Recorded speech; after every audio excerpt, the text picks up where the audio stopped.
Hello, everyone. Thank you for coming to our talk about lessons we learned from our summer internship with Silicon and Unicode. I'm Sam. I'm from Northern Brazil, and I'm a junior at Stanford studying Earth Systems and Linguistics. Hi, I'm Maroua. I am also a junior at Stanford, but I'm studying computer science with a focus on product and systems. I was born and raised in Morocco. So, our journey into the work of digitally disadvantaged languages started in very different places. My own case was towards the end of my high school.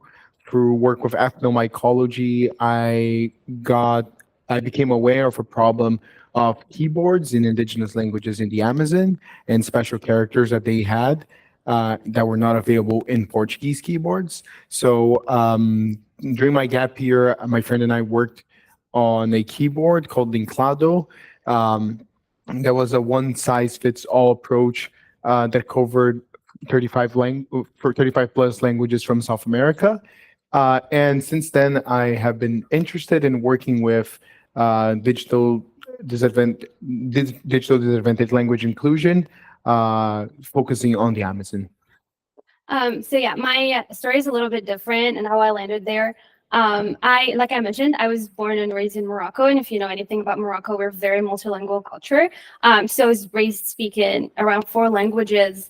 Yet when I started getting interested in computer science, technology, and the funds of coding, I realized that it's all in English, and that no matter how many languages I could speak, I still had to learn English, and I basically learned English for coding, and then I applied to U.S. colleges and I got in. But so I first-handedly experienced the need for just for English to be able to code, because such an exclusive opportunity to only English speakers. But it also makes sense because the ASCII values, because coding languages are based on ASCII values that are based on Latin characters and usually based on English. So which is why I realized that there are languages that are deeply digitally disadvantaged. And my native language actually just very recently got included in Google Translate, maybe 1 month or 2 months ago. Amazing. So thank you, Google. Yeah. So Unicode Begin is a sub-project of Unicode working for digital disadvantaged language inclusion. So part of that includes providing tools that already exist to communities that are demanding them. Yeah, so basically that's what our summer internship consisted of. I personally was a co-lead of this project, but also a support of CLDR. But mostly here, we were trying to reach out to digitally disadvantaged language communities and understand their needs, and also get to interview some Unicoders who have been doing this for a long time and get their input, as in Dr. Deborah Anderson and also Craig Cummings, who's unfortunately not here. Yes. So we had at the end of the summer 3 zones of outreach. I chose to work a bit naturally with Northern Brazil and Maroua with North Africa. And we were introduced a third project a third zone of interest, which we are going to talk a bit later about, which was the Sonor language from Nepal. And we were working from very different places. I was part of the summer in the Amazon region at home, and part of the summer I was backpacking around Europe. So it was very interesting to see how current issues of connection, for example, allow for this work to be done from a distance with the Amazon, for example. So, and Maroua was in Yeah, I was traveling around Morocco. These are beautiful pictures from the north of the country. Okay, so yeah, you can start. But yes, as I said, we were trying to outreach to digitally disadvantaged communities and learn their needs and be able to cater to that. And there were a lot of challenges and issues that we were able to identify. Me personally, a very big issue was the fact that my outreach was not very responsive. So I emailed a lot of people, I got contacts here and there, yet I was getting almost no response. The issues that were identified for that, so one of them was the fact that it was the summertime, so July, August, that's when we were reaching out to people. And an issue that and a challenge that I faced also in a previous internship during the same time is that in this region of the world, but also like European countries, usually people are out of office. So it's not, there people were just not getting those emails. And that was also identified because I also reached out to someone who was already in contact with Unicode, Dr. Azzuddin Wazarat. But unfortunately, he still didn't give a response. So it's someone who's already familiar with Unicode. They just did not, were not in office during that time. And then another identified issue was the lack of email culture. People do not use emails. It's usually person-to-person contacts, maybe phone numbers. So emailing the American way was not very useful here. Mhm. Maroua didn't have a problem with outreach. There were problems from before and during the internship that I identified within the area, my area of work. So the first issue was lack of standardization. So many of the languages from the Amazon region were only written down for the first time 50, 60 years ago. And many of them were written by different people, by academics, by missionaries, and by the communities themselves. So this causes a certain division because, as you know, as you might know, for CLDR, for example, you need a standardized version, and this is clearly an obstacle for digitalization. Second, we identified demands that there were certain demands from digitally disadvantaged communities for tools that did not exist or already existed. One example that I'll get a bit later was of a Tucano educator from my hometown, Manaus.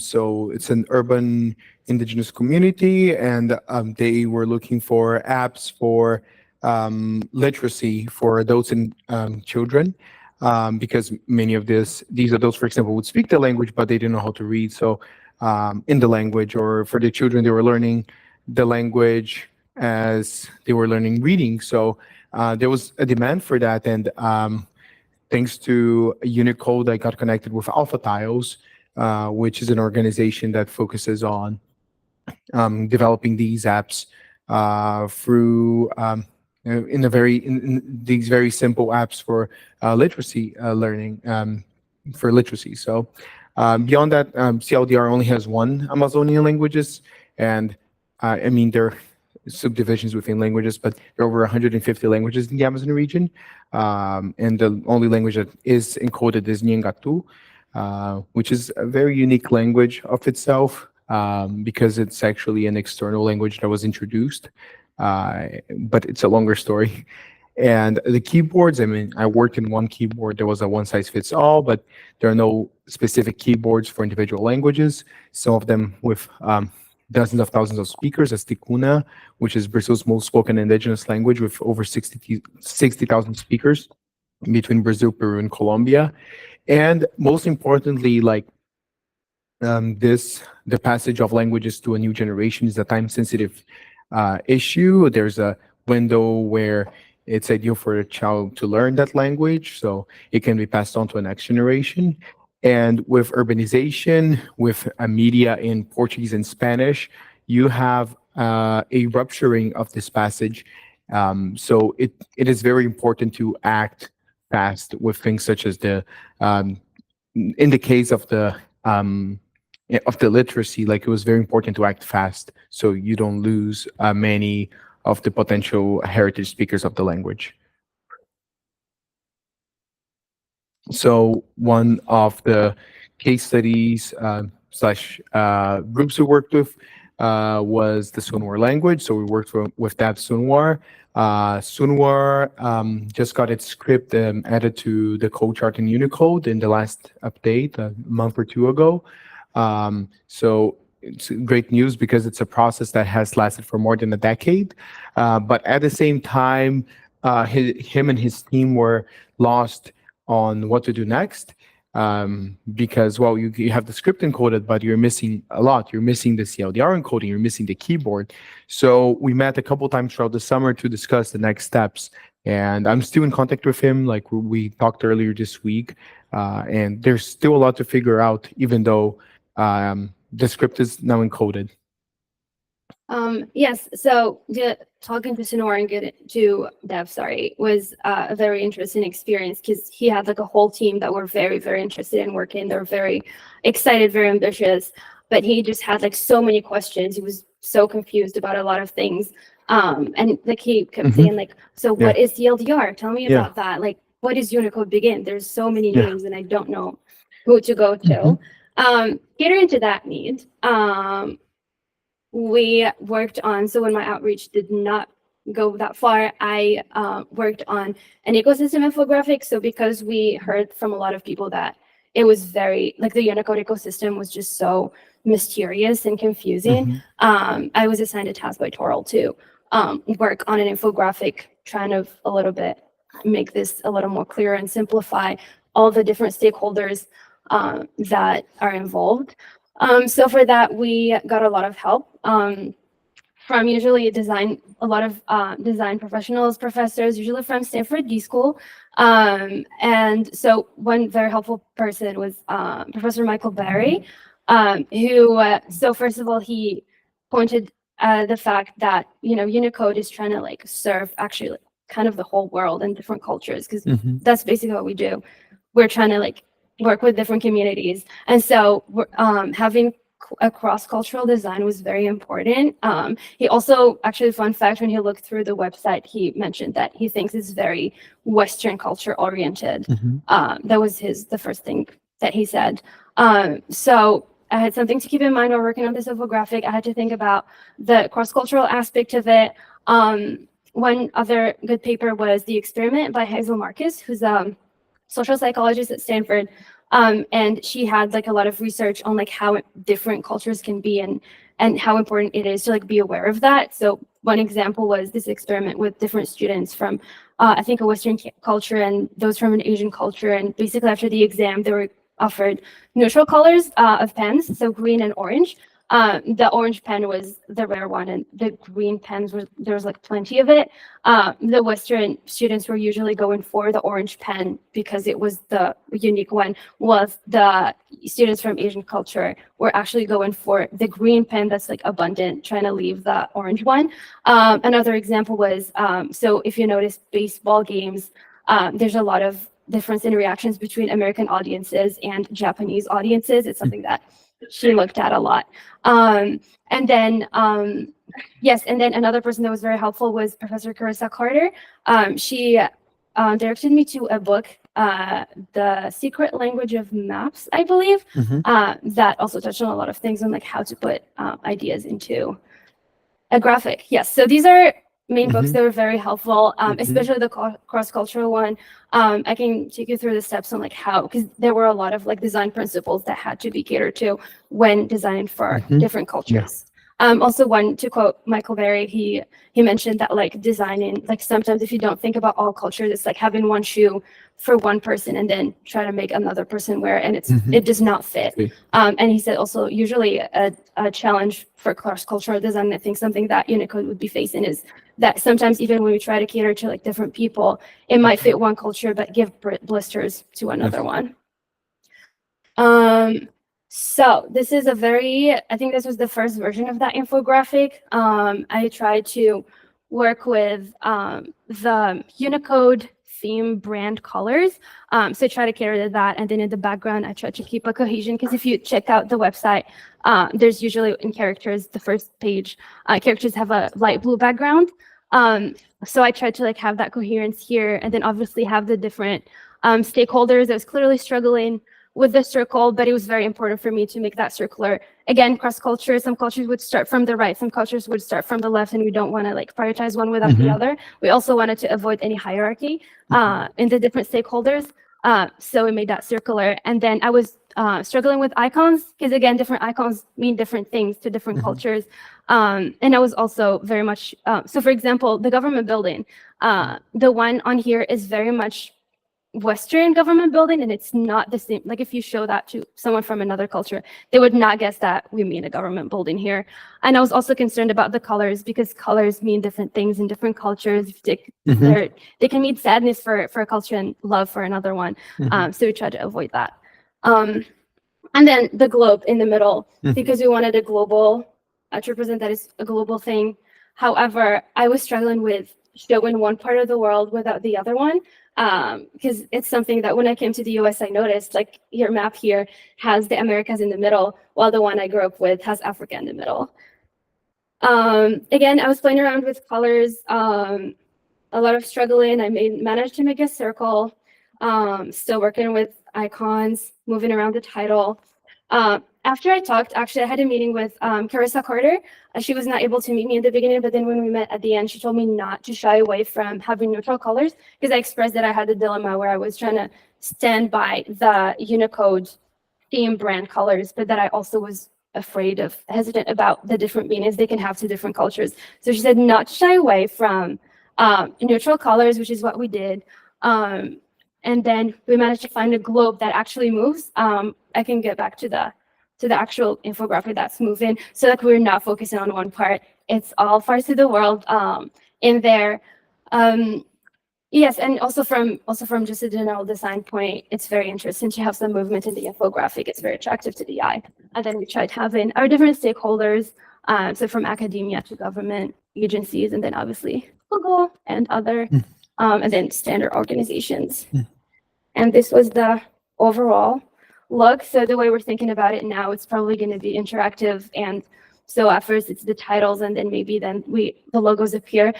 It was also built actually on a table that was shared around different Unicoders. A lot of people contributed to this by giving different stakeholders and giving explanations in what ways and examples. So there's definitely a lot more information that we wanted to include, but definitely maybe not here, but there's a lot that I think the person taking over the project would do a great job with. So identifying the issues from before and during the internship, and by just as a result of all the interviews Maroua and I ran, we had a set of recommendations for Silicon-Unicode at the end. One of them is to attempt to start a process of standardizing some of the languages that we thought it was more plausible and also relevant, alongside DDL communities and other stakeholders in academia and whatnot. Second, to connect pre-existing resources to current needs. So the picture here is of Clarice Tucano, who's the educator I mentioned from Manaus, who shared her the problem she was having with language education, and Unicode. Through Silicon-Unicode, I was connected to an organization that had the exact solution for what she needed, which was pre-existent, so there was no new coding work that we had to do, or her organization had to do. Basically, all we did was translation of some of the materials to explain how what was needed to be inputted. It's also necessary to do more keyword outreach for unique keyboards to be made for languages in Amazonia, and the translation of the CLDR onboarding document that Helena, who's in the audience, worked on. One shocking fact we got from, so Interacted Silicon has practitioners that are working on this, and one shocking fact I got from Sina, who's a new practitioner, is that actually less than 1% of the world's languages benefit from current technological advancements, which is something to think about. And then one question we were trying to actually explore, and that we actually talked about in our blog post that I hope Unicode is releasing soon, where we talk about our stories more and our interactions with digitally disadvantaged languages, is what could a digitally inclusive future look for digitally disadvantaged language communities? Yeah, I think it's very important to ask this question, because every language carries so much knowledge beyond, and I'm talking about knowledge in a more rational level. I'm not talking about affection. I'm not talking about in identity at its core. And it's so important to preserve these languages in the digital age. And organizations such as Unicode have a relevant part in this. And just imagining what an inclusive future can look like is a first step towards it. Yeah, it's also, I just wanted to add, it's very easy to kind of like not give them as much value because they're not useful for coding, for example. They're not English. They're not going to allow you to use C++. But they also have so much history and so much culture to be shared with the world that would be so much easier if they had the same opportunities digitally. So we would like to thank all the people that were working with us in Unicode or in other organizations, many of them academic institutions in Brazil, such as Instituto Geldi and UNB. Also, thank you to the L'Institut Royal de la Culture Amazigh, which is the Royal Institute for Amazigh Culture in Morocco. That was a source of a lot of contacts and a lot of researchers in native Amazigh languages that I could talk to. Yeah, and obviously, thank you, Charles, for trusting us with this. Thank you, Debbie, for all the contacts. Thank you, all of Silicon. Thank you, Anshu, I think is not here, but thank you for being an awesome mentor. Yeah. We're taking questions. Yes.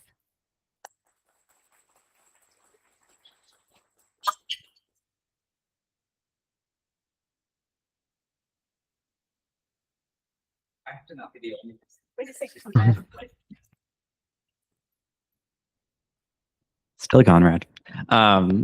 I love it. Thank you so much for reaching out to these communities. Something in my experience is that in the company I worked at before, we focused too much on the user interface language. And we launched it. We're like, yes, people are gonna. That's what these digitally disadvantaged communities need. And the adoption was so much smaller than expected. And so but not trying to unpack that. Rather, what is your sense that these communities need from our organizations? So like keyboard support, absolutely 100%. Like if they can't write in it, then they can't do it. But like what's like the next step that like we should all think about as we go back to our companies? Yeah, I feel from my experience, the keyboards are like a core part because people like use it for daily communications, people use it for academics, people use it for translation work. So you're right, keyboards are absolutely essential, and I think that's pretty unanimous from my experience. I think the other steps, each community has its own priorities. So I think, and this is something I try to avoid, but it's a pitfall I eventually fall into from time to time. But like, not all languages really have the priority of being encoded into CLDR, and I completely understand that. And many times it's important. It's an important first step for other applications, and it's a bit hard to explain that at times. But I think the priority is having these tools for especially language education and passing on to the next generation, whatever that looks like for each community. And I mean, we discussed the possibility of like a language community, for example, refusing the help, and how do you approach that? Not quite refusing the help, but preferring not to go digital, which is understandable. Language is sacred after all, and people have their trust questions with technologies and where the data goes to and whatnot. So I think it's interesting that you ask what are the next steps. It's not like a staircase. I think it's more like, think of it as the lower, like a valley. You have like multiple ways up and multiple directions to be taken. Some of them a few steps, some of them a long walk. So at least in my experience, I feel that approaching the needs of every community is the priority always. It's also an issue that we didn't delve into here in this presentation because I hope Helena will, because she worked on making a CLDR onboarding document, is that the website or like the different documents that we have are not necessarily accessible to anyone who's not from the tech field. I already heard from people attending here that there were too many technical words in this conference and in these talks, so let alone for someone from the community who's trying to like make them and include them digitally.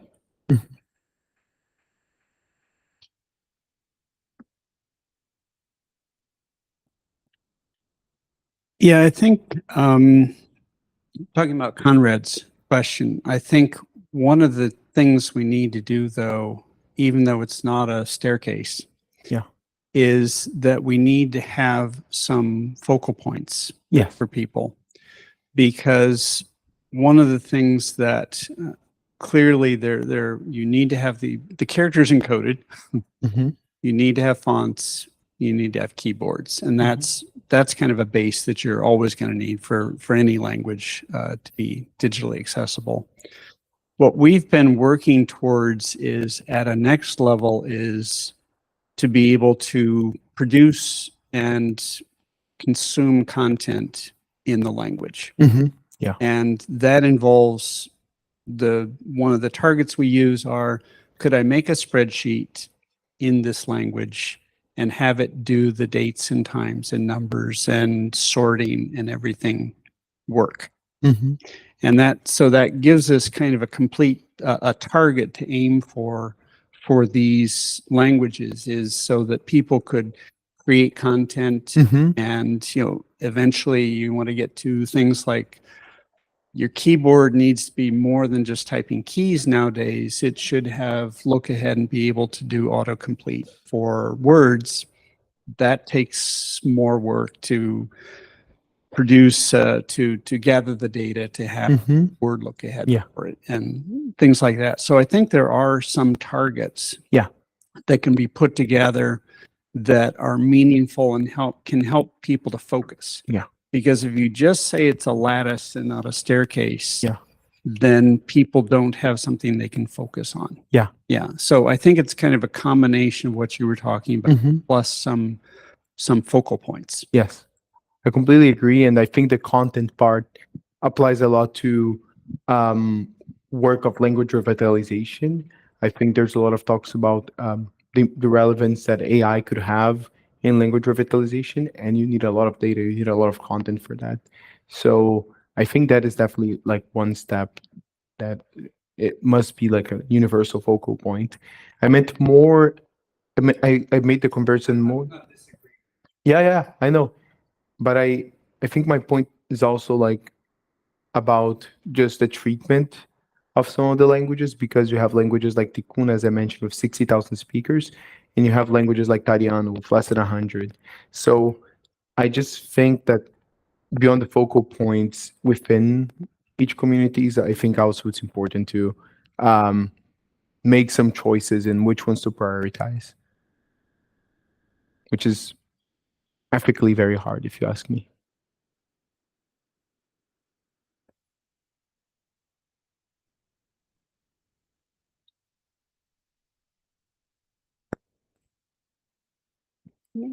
I have a question. Mhm. Yes. So I was wondering, how do you look at a website and say, this is a very Western designed website? This is not a very culturally inclusive or neutral type of website. I did not ask Michael that many questions, but from his talk, I would guess. So the fact that I think there's like a linearity to like everything starts from the left. It might be part of the colors as well. I think it's also where the like links that are below, and then I think where the voids are. Maybe one other thing, I don't think he thought about that, but also like something I learned recently is that apparently in like Western cultures, like a good design is when it's not too packed. But I think in Asian cultures, like it's totally normal to have a very packed website. Like if it's not, that's when it's weird. Which is hard. I know it's hard to like have everything, because I struggled with that working on the infographic. I was trying to cater to everyone, and like he warned me. He said it's very hard to make a shoe that fits everyone without blisters. Mm-hmm. Yeah.